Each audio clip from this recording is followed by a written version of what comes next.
Chapitre 14. La maison d'hiver. Plus nous approchions d'Anglezark, plus le temps se gâtait. Il commença par pleuvoir, un vent froid, venant du sud-est, nous cingla bientôt le visage.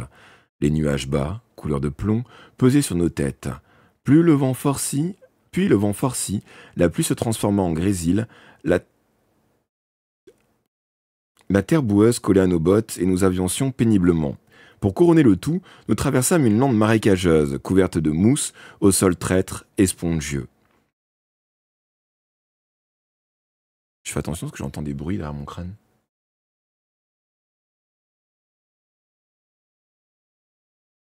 Et je pense que je suis tellement crispé qu'en fait, c'est mes muscles qui claquent. Pour couronner le tout, nous traversâmes une lande marécageuse, couverte de mousse, au sol traître et spongieux. L'épouvanteur dut mettre en œuvre toute sa connaissance du terrain pour nous faire passer sans encombre. Au matin du 3e jour, la pluie cessa et les nuages s'écartèrent, découvrant une sinistre ligne de collines. « Nous y voici !» dit l'épouvanteur en désignant l'horizon de son bâton. « La lande d'Anglezark, et là-bas, à 4000 environ vers le sud, il tendit de nouveau le bras, se trouve Blackrod. » Nous n'étions pas encore assez près pour apercevoir le village. Je crus distinguer des volutes de fumée, mais ce n'était peut-être que des filets de brume. « À quoi ressemble Blackrod ?» demandai-je. Mon maître y avait fait allusion par le passé. J'imaginais que nous y achèterions nos provisions de la semaine. « C'est loin d'être aussi accueillant que Chipenden, » me répondit-il. « Aussi, mieux vaut l'éviter. Les gens qui y vivent sont peu aimables. Beaucoup d'entre eux font partie de ma famille. C'est là que je suis né. Je peux donc en parler. Adlington est plus agréable et nous y arriverons bientôt. » Pardon. « Toi, jeune fille, nous te laisserons à 1 mille environ au nord du village. Le domaine s'appelle la ferme et la lande, il appartient au couple Hurst. » Bonne nuit, la sprod, des bisous. Au bout d'1 heure de marche, nous atteignîmes une ferme isolée sur le bord d'un lac. Lorsque l'épouvanteur pénétra dans la cour, les chiens se mirent à aboyer. Mon maître s'arrêta pour parler à un vieil homme qui ne se montrait pas vraiment heureux de le voir. La femme du fermier les rejoignit. Aucun des trois n'esquissa le moindre sourire. « Oh, je ne suis pas le bienvenu ici, c'est clair. »« Ah non, pardon, je ne suis pas la bienvenue ici, c'est clair, » soupira Alice, un pli amer au coin des lèvres. « Ce n'est peut-être pas ce que tu crois. Souviens-toi qu'ils ont perdu une fille. Certaines personnes ne se remettent jamais d'un tel malheur. » Je profitais de notre attente pour observer la ferme. Elle ne respirait pas la prospérité, et la plupart des bâtiments avaient besoin de réparation. La grange penchait à tel point qu'elle risquait de s'effondrer à la première tempête. C'était lugubre, le lac morne étendu d'eau grise, cerné de marécages et bordé de rares sols à rabougris, avait un aspect inquiétant. Si c'était là-dedans que leur fils était noyé, les Hurst avaient sans cesse devant les yeux la scène de la tragédie. Au bout de quelques minutes, l'épouvanteur nous fit signe d'approcher et nous aventurâmes dans la cour boueuse. « Lui, cet homme, mon apprenti, » me présenta l'épouvanteur. Je dis bonjour d'un ton affable. Le couple me salua d'un mouvement de tête, le visage fermé. « Et voici la jeune Alice, » continua mon maître. « Elle est travailleuse et vous sera d'une grande aide. Pour les soins du ménage, soyez exigeants, mais bienveillants, et elle ne vous causera aucun problème. » Ils l'examinèrent de la tête aux pieds sans prononcer un mot. Alice leur adressa un nombre de sourires, puis fixa le bout de ses souliers pointus d'un air buté. Elle ne prenait pas un bon départ et je ne pouvais l'en blâmer. Ces gens semblaient si misérables, si accablés par les duretés de la vie. L'affliction avait creusé leurs joues et leur front de profondes rides. « Avez-vous vu Morgan ces temps-ci » leur demanda l'épouvanteur. À ce nom, je levai vivement la tête. Je vis un tic agiter les paupières de M. Hurst. Il parut soudain nerveux, presque effrayé. S'agissait-il du Morgan qui m'avait remis la lettre ? « Pas souvent, » remit le fermier de mauvaise grâce en évitant le regard de l'épouvanteur. « Il passe parfois la nuit chez nous, sinon il circule à sa guise en ce moment, on ne le voit guère. »« Quand est-il venu pour la dernière fois ?»« Oh, il y a 2 semaines, peut-être plus. »« Eh bien, à la prochaine occasion, faites-lui savoir que j'aimerais lui dire un mot. »« On le fera. »« Je compte sur vous. Bon, nous allons reprendre la route. » Ramassant nos 2 sacs, j'emboîtai le pas à mon maître, mon bâton à la main. Alice se précipita derrière moi et me retint par le bras. « N'oublie pas ta promesse, me chuchota-t-elle à l'oreille. « Rends-moi visite. Ne me laisse pas seul ici plus d'une semaine, je t'attendrai. Oh, ne t'inquiète pas, je viendrai, lui promis-je. Sur ce, elle rejoignit ses nouveaux maîtres. Je les regardais entrer tous les trois dans la maison. Je me sentais d'autant plus triste que je ne pouvais rien faire pour elle. Comme nous nous éloignions de la ferme de la lande, je confie mes inquiétudes à l'épouvanteur. Ces gens ne paraissent pas ravis de prendre Alice chez eux.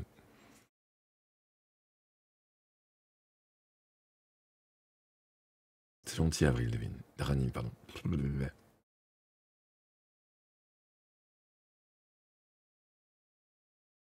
Non, ça me fait pas mal à la gorge. Par contre, j'ai oublié d'envoyer plus d'air, donc ça me demande plus d'efforts.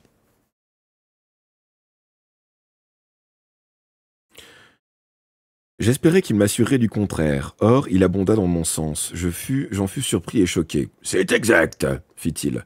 Ils ne sont pas ravis du tout. Mais ils n'ont pas leur mot à dire. Les Hearst me doivent une coquette somme d'argent, vois-tu. À 2 reprises, j'ai débarrassé leur terre de gobelins fort encombrants, et je n'ai pas encore reçu un penny pour ma peine. J'ai accepté d'effacer leurs dettes s'ils se chargeaient de la fille. » Je n'en croyais pas mes oreilles. « C'est méchant !» m'écriai-je. « Ils vont peut-être la maltraiter. » Oh, elle est capable de se défendre, et tu le sais aussi bien que moi. D'ailleurs, tu ne pourras pas t'en empêcher, tu viendras régulièrement vérifier si elle va bien, non ? J'ouvris la bouche pour protester quand il m'adressa un sourire carnassier qui le fit ressembler plus que jamais à un loup affamé. « N'ai-je pas raison ?» ria-t-il. Je hochai la tête. C'est ce que je pensais. Tu vois, je commence à te connaître. Aussi, ne t'angoisse pas trop pour cette fille. Occupe-toi plutôt de toi-même. Nous allons avoir un rude hiver. La frontière exigera toutes nos forces. Anglezark n'est pas un séjour pour les couards et les poules mouillées. Une autre question me tarabustait, et je me décidai à la poser. Vous avez parlé au Hearst d'un certain Morgan. Est-ce celui qui vous a écrit la lettre? Oh, j'espère bien qu'il n'y en a pas deux dans son genre, petit. Un seul suffit. Alors, il habite parfois chez eux? Parfois, en effet, ce qui n'a rien d'étonnant puisqu'il s'agit de leur fils. Pardon.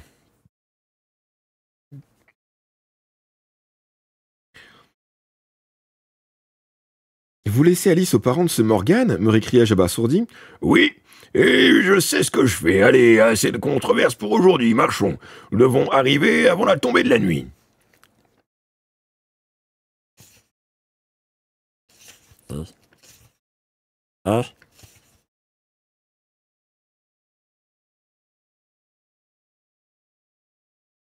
Mais il est super long, ce chapitre. On va lire que celui-là, à mon avis. Et coucou, Shakawakiza. Pas de soucis, tu t'es trompé de chat, c'est ça? Ou alors c'est juste parce que t'arrivais pas à écrire.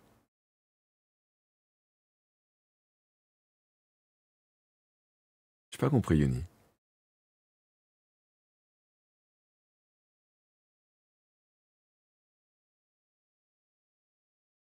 Et coucou, Mamie Bricole tout, comment ça va? Dès que je les avais vus, j'avais aimé les collines de Chipenden. Celles d'Anglezark avaient quelque chose de différent. Je n'arrivais pas à analyser ce que je ressentais. Plus nous avancions, plus mes pensées s'assombrissaient. Peut-être était-ce dû à la saison, à ce temps lugubre, avant-coureur de l'hiver. Peut-être était-ce à la cause de l'étendue de la lande, couchée devant moi telle une énorme bête assoupie. Ses vallonnements enveloppés d'un linceul de nuages gris, plus probablement les nombreuses mises en garde que j'avais entendues, et la perspective du cruel hiver qui s'annonçait expliquer mon humeur. Mais je me sentis totalement déprimé. C'était l'endroit le plus sinistre que nous eussions connu au cours de ces derniers mois. Nous nous en approchâmes en remontant le cours d'un ruisseau par une faille que mon maître appelait le bec de lièvre. La pente était couverte d'éboulis qui firent bientôt place à du rocher nu parsemé de touffes d'herbe. Les mornes parois semblaient prêtes à nous prendre en tenaille. Au bout de 20 minutes de marche, la faille s'incurva sur la gauche et d'un coup, la maison apparut, adossée à la falaise. Mon père disait que la première impression est généralement la bonne. Or, en découvrant la demeure, je sentis le moral me tomber au fond des bottes. Plus grande et plus imposante que celle de Chipenden, elle était bâtie en pierre noire, ce qui donnait une apparence funèbre. Avec d'aussi étroites fenêtres, son intérieur devait être fort lugubre, ou fort sombre, pardon. C'était l'habitation la moins hospitalière qu'on puisse imaginer. Le pire, cependant, était qu'elle n'avait pas de jardin. Devant 5 ou 6 pas les séparaient du ruisseau, qui n'était pas très large, mais qu'on devinait profond et glacial. 30 pas plus loin, on touchait la falaise opposée, à condition de réussir à traverser sur les pierres glissantes affleurant à la surface de l'eau.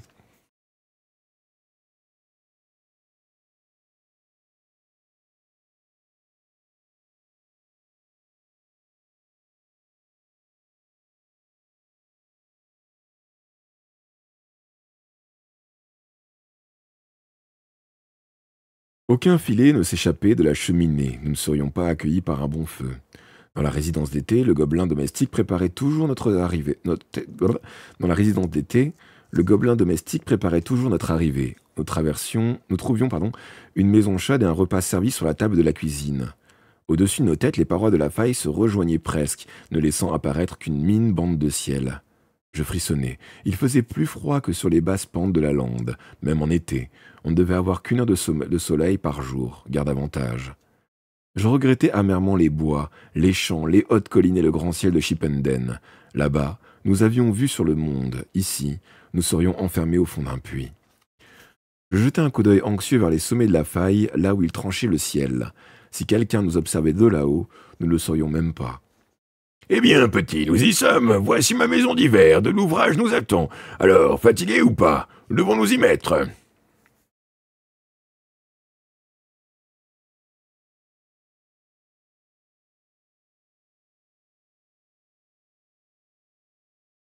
Au lieu de se diriger vers la porte principale, l'épouvanteur me conduisit vers un minuscule passage pavé, large de 3 pas à peine, séparant l'arrière de la maison d'un rocher ruisselant où s'accrochaient des stalactites de glace.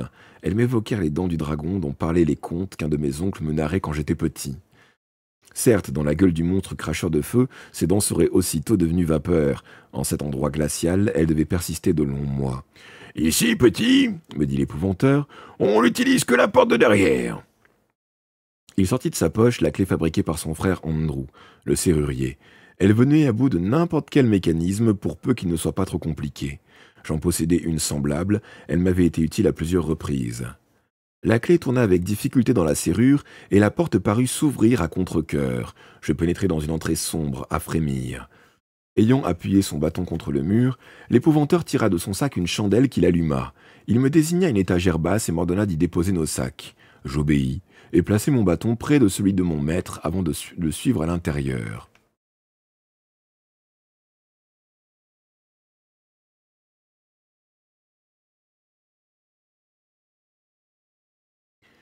Ma mère aurait été choquée par l'état de la cuisine. Il était clair qu'ici aucun gobelin domestique ne s'occupait des tâches ménagères, car personne n'avait nettoyé les lieux depuis que l'épouvanteur les avait quittés à la fin de l'hiver dernier. La poussière recouvrait tout. Des toiles d'araignée pendaient au plafond, de la vaisselle sale s'empilait dans l'évier, un vieux trognon de pain gisait sur la table, vert de moisissure. Une odeur douceâtre régnait dans la pièce, à croire que quelque chose pourrissait dans un coin. Près de la cheminée, attendait un rocking chair semblable à celui de ma mère. Un châle brun, qui aurait mérité un bon lavage, était accroché au dossier. Je me demandais à qui il appartenait. Au travail, me dit l'épouvanteur. Chauffons d'abord cette vieille bâtisse, après quoi nous ferons un peu de ménage. Sur le côté de la maison, une cabane en planche abritait un gros tas de charbon. Comment une telle quantité de combustible avait-elle été acheminée à travers le bec de lièvre? À Chipenden, c'était moi qui me chargeais des provisions de la semaine. J'espérais qu'ici, le transport des sacs de charbon ne ferait pas partie de mes attributions. Nous remplîmes 3 grands seaux que nous rapportâmes dans la cuisine. « Tu sais allumer un feu ?» me questionna mon maître. Je fis signe que oui. En hiver, à la ferme, c'était mon premier travail du matin. Pardon, c'était pas prévu dans ce sens-là. Je sentais qu'il y avait un truc qui n'était pas d'accord avec mon ventre, là. C'était un rototo sauvage. Pardon. Je fis signe que oui. En hiver, à la ferme, c'était mon premier travail du matin. « Parfait. Commence par cette pièce. Je m'occupe du salon. Il y a 13 cheminées dans cette maison. 6 devraient nous fournir assez de chaleur pour l'instant. » 1 heure plus tard, les 6 feux brûlaient. Un dans la cuisine, un dans le salon, un dans ce que l'épouvanteur appelait son cabinet de travail au rez-de-chaussée, les 3 autres dans les chambres au premier étage. Il y avait 7 autres chambres, dont une dans le grenier, mais nous n'y entrâmes pas. « C'est un bon début, » déclara mon maître. « Maintenant, allons puiser de l'eau. » Munis chacun d'une grosse cruche, nous ressortîmes par la porte de derrière et, contournant la maison, nous dirigeâmes vers le ruisseau. L'eau était froide et claire, on voyait les rochers au fond, et assez profonde pour qu'il soit facile d'y plonger nos récipients. C'était une rivière tranquille qui descendait vers l'entrée de la faille avec un léger clapotis. À l'instant où je finissais d'emplir ma cruche, je perçus un mouvement, loin au-dessus de moi, et j'eus l'impression d'être observé. Je levai la tête vers le sommet de la paroi rocheuse, dont la ligne grise se découpait contre le ciel. Je ne vis personne. « Ne regarde pas !» me lança l'épouvanteur d'une voix irritée. « Ne lui donne pas cette satisfaction. Fais mine de n'avoir rien remarqué. »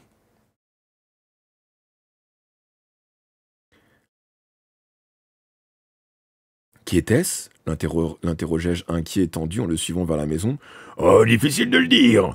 Je n'ai même pas jeté un œil, je n'ai donc pas de certitude. » Mon maître s'arrêta soudain et posa son récipient à trac. Il lâcha.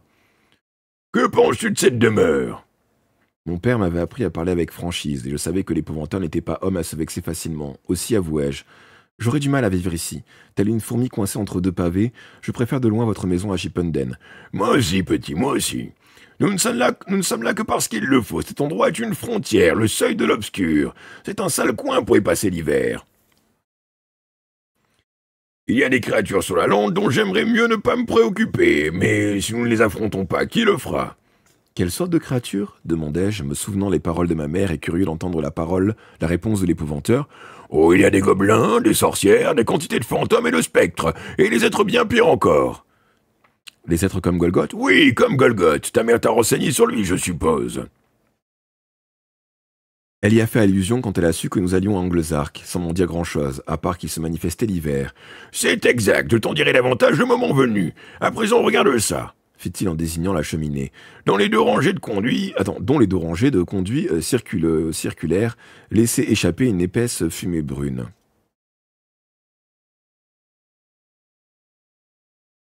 Agitant le doigt, il déclara. « Nous sommes venus lever le drapeau, petit. » Je cherchais un drapeau sur le toit. Je ne vis que la fumée. Et coucou Nanara Kalbelfedia, comment vas-tu ?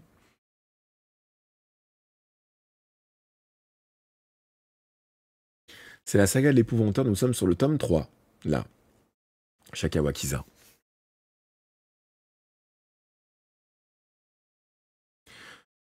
C'est une façon de parler, par notre seule présence, nous proclamons que ce pays nous appartient, et qui n'est pas la possession de l'obscur. Tenir tête à l'obscur, particulièrement à Anglezark, est une tâche redoutable, mais tel est notre devoir. Reprenons sa cruche, il conclut.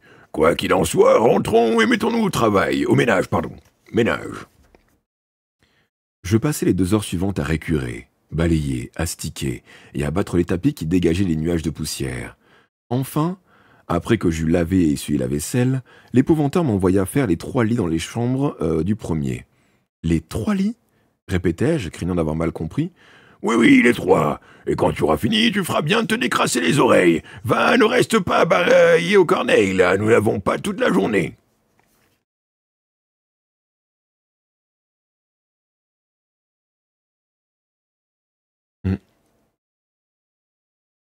J'obtempérai en haussant les épaules. Les draps étaient humides et je commençai par les étendre devant le feu pour qu'ils sèchent.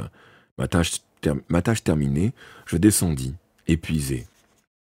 Passant devant l'escalier de la cave, je m'étonnais de le découvrir aussi large. 4 personnes auraient pu y tenir côte à côte. Alors que je l'observais, perplexe, je perçus un bruit qui me flanqua la chair de poule. On aurait dit un profond soupir, suivi d'une faible plainte. Je me figeai en haut des marches, au seuil des ténèbres, et je tendis l'oreille. Plus rien. Mon imagination m'avait-elle joué un tour? J'entrai dans la cuisine où l'épouvanteur se lavait, les mains à l'évier. J'ai entendu un gémissement dans la cave, dis-je. Est-ce un fantôme? Oh, il n'y a plus de fantôme dans cette maison. Voilà des années que je me suis débarrassé de... Non, ça devait être Meg. Elle vient sans doute de se réveiller, allons voir. Je n'étais pas sûr d'avoir bien saisi. Certes, j'avais été prévenu que je rencontrerais Meg, qu'elle était une sorcière lamia et qu'elle vivait quelque part en Anglezark. Je m'étais d'ailleurs presque attendu à la trouver dans la maison. Mais découvrir une demeure aussi froide et mal entretenue m'avait ôté cette idée. Pourquoi Meg aurait-elle dormi dans une cave glacée? Quoique rempli de curiosité, je compris qu'il valait mieux ne pas poser de questions. Parfois, l'épouvanteur était disposé à répondre. En ce cas, il s'asseyait, m'envoyait chercher mon cahier, ma plume et ma bouteille d'encre, et me préparait à prendre des notes. À d'autres moments, comme celui-ci, je voyais l'expression de ses yeux verts qu'il avait la tête ailleurs. Je me tus donc, tandis qu'il allumait une chandelle. Je le suivis dans l'escalier. Je n'avais pas vraiment peur, car il agissait en connaissance de cause. Je n'en doutais pas. J'étais tout de même un peu nerveux. Je n'avais jamais rencontré je n'avais jamais rencontré de sorcière Lamia et, bien qu'ayant lu beaucoup d'ouvrages sur elle, je ne savais pas trop à quoi m'attendre.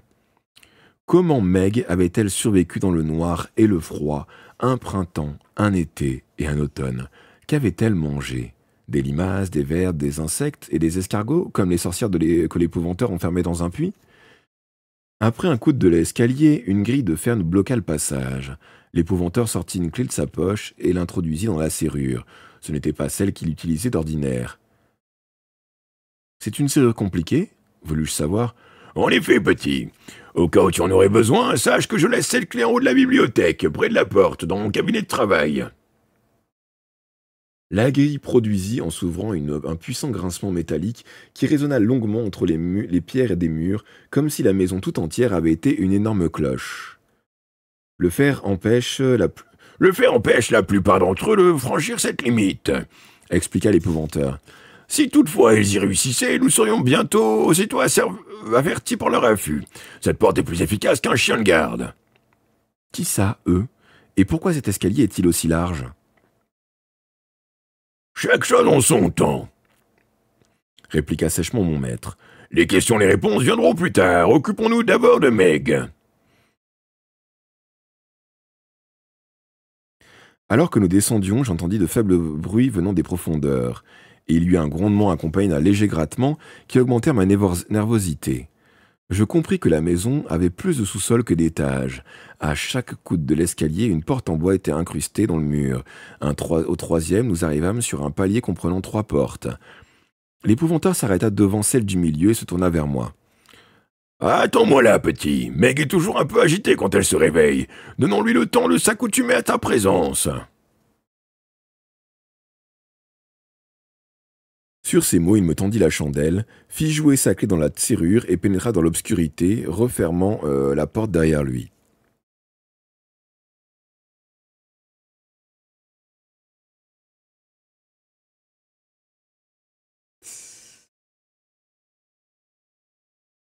« 18 hommes, je crois, en tout. Dans la saga de l'épouvanteur.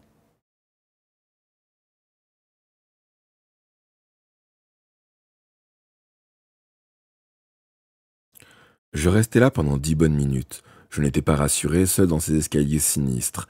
D'une part, le froid s'était accentué à mesure que nous descendions. D'autre part, j'entendais des bruits inquiétants provenant de tout en bas. C'étaient des râles, des gémissements, comme si quelqu'un souffrait. Puis des sons étouffés montèrent de la pièce où l'épouvanteur était entré. Mon maître paraissait parler calmement mais fermement. Soudain, je perçus des pleurs de femmes. Cela ne dura pas. Ils se remirent à chuchoter, à croire que ni l'un ni l'autre ne souhaitait que je surprenne leur conversation. Enfin, la porte s'ouvrit en grinçant, l'épouvanteur réapparut.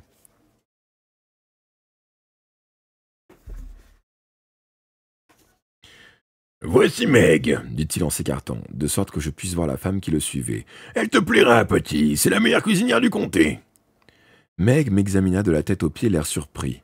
Moi, je la fixai ébahi. C'était une femme d'une grande beauté, et elle portait des souliers pointus. Lorsque j'étais arrivé à Chipenden, au cours de ma première leçon, mon maître m'avait mis en garde contre les filles ainsi chaussées. Qu'elles le sachent elles-mêmes ou non, la plupart étaient des sorcières. Je n'avais pas tenu compte de cet avertissement et j'avais parlé à Alice. Elle m'avait entraîné dans des histoires impossibles avant de m'aider finalement à m'en sortir. Mon maître faisait donc fi de son propre conseil, sauf que Meg n'était pas une fille. C'était une femme dont les traits du visage, les yeux, les hautes pommettes, le teint étaient d'une telle perfection qu'on ne se lassait pas de la regarder. Seuls ses cheveux argentés trahissaient son âge. Meg n'était pas plus grande que moi. Elle arrivait à l'épaule de l'épouvanteur. En l'observant de plus près, on devinait qu'elle avait dormi longtemps dans le froid et l'humidité. Des lambeaux de toile d'araignée s'accrochaient à sa chevelure, et des plaques de moisissure tachaient sa robe d'un pourpre fané. L'épouvanteur m'avait parlé des différentes sortes de sorcières. J'avais rempli les pages entières de cahiers avec ses enseignements. Mais ce que je savais des sorcières Lamia, je l'avais appris en fouillant dans des ouvrages de la bibliothèque de mon maître que je n'étais pas censé étudier.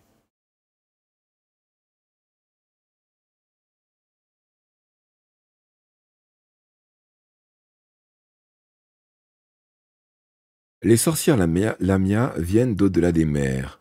Dans leur pays d'origine, elles pourchassent les hommes pour se nourrir de leur sang. À l'état sauvage, leur corps est recouvert d'écailles et leurs doigts se terminent par de longues et puissantes griffes.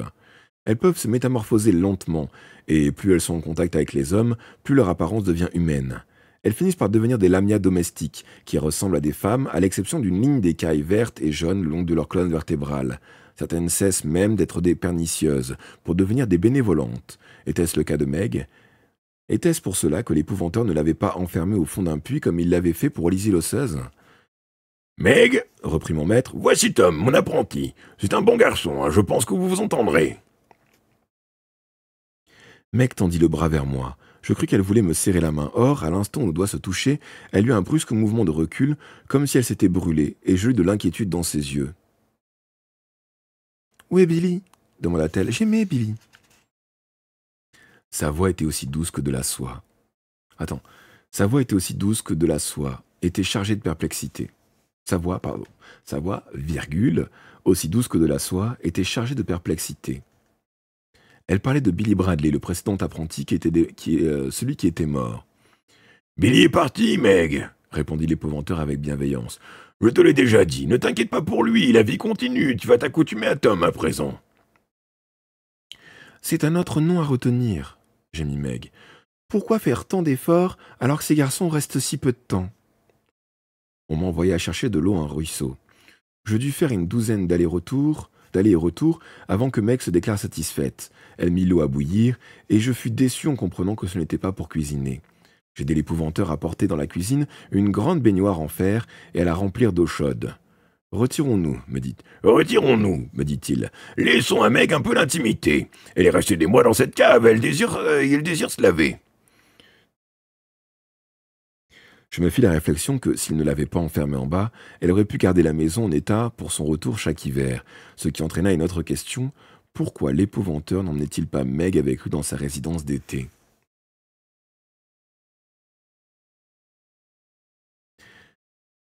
Voici le salon, déclara mon maître en ouvrant une porte et en m'invitant à entrer.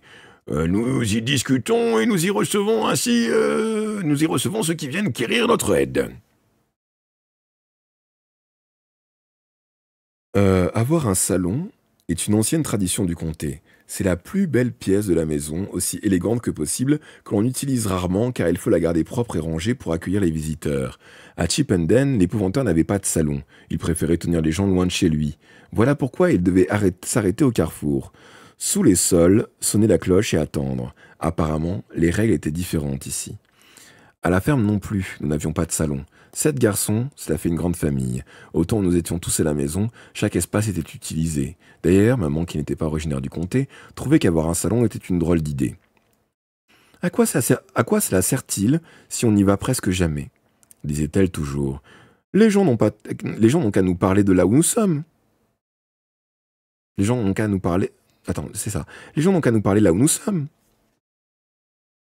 Si le salon de l'épouvanteur n'était pas d'une grande élégance, les canapés, un peu défoncés, semblaient aussi confortables que les 2 fauteuils et une agréable chaleur régnait dans la pièce, si bien qu'à peine assis, je me sentis gagné par une douce somnolence. La journée avait été longue, et nous avions un bon nombre de milles dans les jambes. J'étouffai un bâillement, ce qui n'échappa pas à mon maître. « Oh, tu n'as plus l'esprit assez vif pour que je te donne une leçon de latin. Dès qu'on aura soupé, tu monteras te coucher. Tu te lèveras tôt demain pour réviser tes verbes. » J'acquiesçai.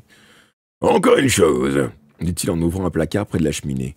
Il en sortit une grande bouteille brune et la tint devant moi afin que je la voie bien. « Sais-tu ce que c'est ?» me demanda-t-il en levant les sourcils. Je haussai les épaules, puis remarquai l'étiquette et lus « tisane ». « Ne te fie jamais une étiquette, me conseilla l'épouvanteur. Tu verseras un peu de ce liquide dans une tasse chaque matin, tu ajouteras de l'eau bouillante, tu remueras soigneusement et tu le donneras à Meg. Tu veilleras à ce qu'elle boive la préparation jusqu'à la dernière goutte. Ça prendra un moment car elle aime la savourer à petites gorgées. Ce sera ta tâche la plus importante de la journée. Dis-lui chaque fois que c'est sa tisane habituelle, qui l'aidera à garder sa densité osseuse et la souplesse de ses articulations. L'explication lui suffira. » Qu'est-ce que c'est en réalité?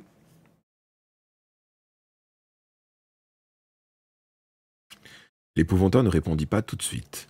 « Comme tu le sais, » fit-il enfin. Meg est une sorcière Lamia. Ce breuvage le lui fait oublier. Souhaite qu'elle ne s'en souvienne jamais, petit. Ce serait extrêmement dangereux pour nous si Meg retrouvait la mémoire de sa nature et de ses pouvoirs.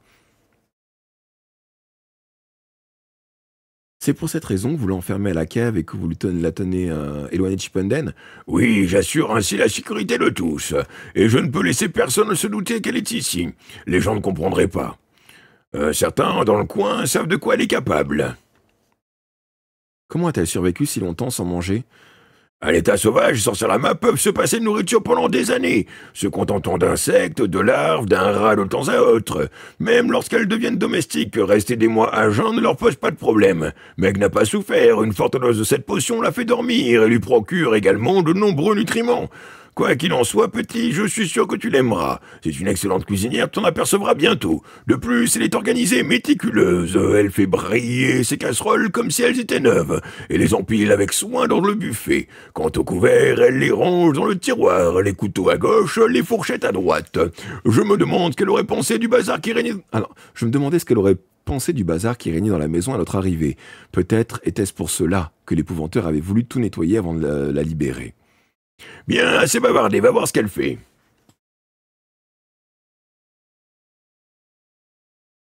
Ah, je suis tellement tendu de la nuque.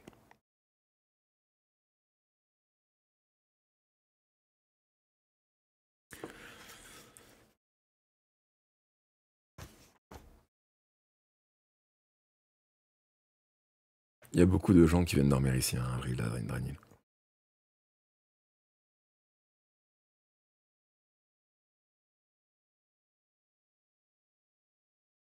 Elles sont sur YouTube au pire, Avril Rally.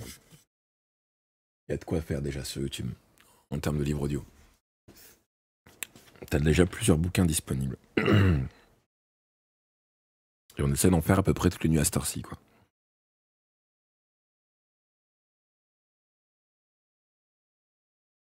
Même si là, j'ai pas trop abusé, parce que j'étais déjà un peu malade, donc on va éviter d'en rajouter des couches. Et j'aimerais bien essayer Starfield. Pardon. L'eau qui veut pas rester au fond. Après le bain, le visage de Meg avait pris une belle teinte rosée, la rendant plus jolie que jamais. Malgré ses cheveux argentés, elle paraissait 2 fois plus jeune que l'épouvanteur.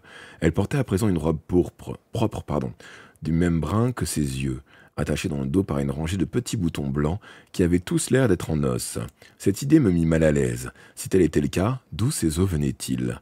À ma grande déception, Meg n'avait pas préparé le souper. Comment l'aurait-elle pu, étant donné qu'elle n'y avait ici aucune provision à part un morceau de pain moisi? Il nous fallut donc nous arranger avec le reste du fromage que l'épouvanteur avait emporté pour le voyage.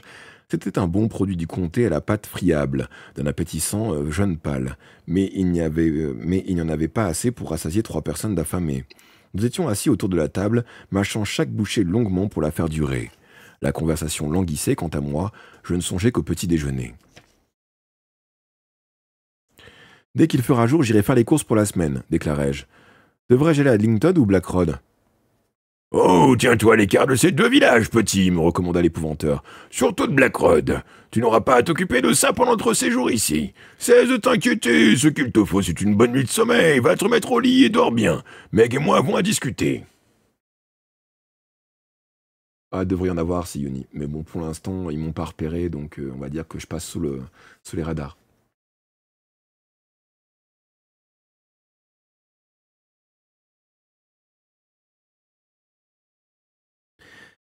Je montai donc me coucher. Ma chambre était beaucoup plus grande que celle où je logeais à Chipenden. Elle n'était pourtant meublée que d'un lit, d'une chaise et d'une très petite commode. Si elle avait été située à l'arrière de la maison, je n'aurais eu pour vis-à-vis que la paroi du rocher. Par chance, elle donnait de l'autre côté. Lorsque je soulevai la fenêtre à guillotine, j'entendis le murmure de l'eau et la plainte du vent. Les nuages s'étaient écartés et la pleine lune répandait jusqu'au fond... jusqu'au fond de la faille sa lumière d'argent que le ruisseau reflétait. La nuit s'annonçait glaciale. Je passai la tête à l'extérieur pour mieux voir. La lune énorme semblait perchée en haut de la falaise. Une silhouette agenouillée se découpa contre le disque lumineux, le visage tourné vers le bas. L'instant d'après, elle avait disparu. J'avais juste eu le temps de remarquer qu'elle portait un capuchon. Je fixai l'endroit un bon moment, mais le mystérieux personnage ne se manifesta plus. Ma chambre se refroidissait aussi. Refermai-je la fenêtre? Était-ce Morgane? Et si, oui, pourquoi nous espionnait-il? Était-ce également lui qui nous épiait quand nous puisions de l'eau au ruisseau? Je me dévêtis et me glissai dans les draps.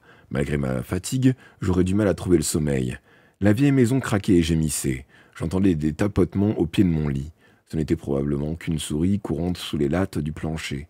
Toutefois, étant le septième fils d'un septième fils, je songeais que c'était peut-être bien autre chose. Je finis par m'endormir pour me réveiller en sursaut au beau milieu de la nuit.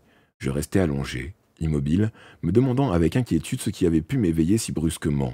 L'obscurité était totale. Je ne voyais rien. Je sentais néanmoins qu'il se passait quelque chose d'anormal. Il y avait eu un bruit, j'en étais sûr. Je n'eus pas longtemps à attendre avant qu'il se produise de nouveau. C'étaient deux sons différents, de plus en plus perceptibles à mesure que les secondes passaient. L'un était un bourdonnement aigu, l'autre un grondement grave, à croire qu'une avalanche de pierres roulait le long d'une pente rocheuse. Seulement, ça venait du sous-sol. Et ça s'accentuait à tel point que les vitres de la fenêtre tintèrent. Les murs eux-mêmes vibraient. La peur me prit. J'ignorais de quoi il s'agissait, mais si ça continuait, la maison allait s'écrouler. Un tremblement de terre allait-il nous ensevelir sous les débris de la falaise?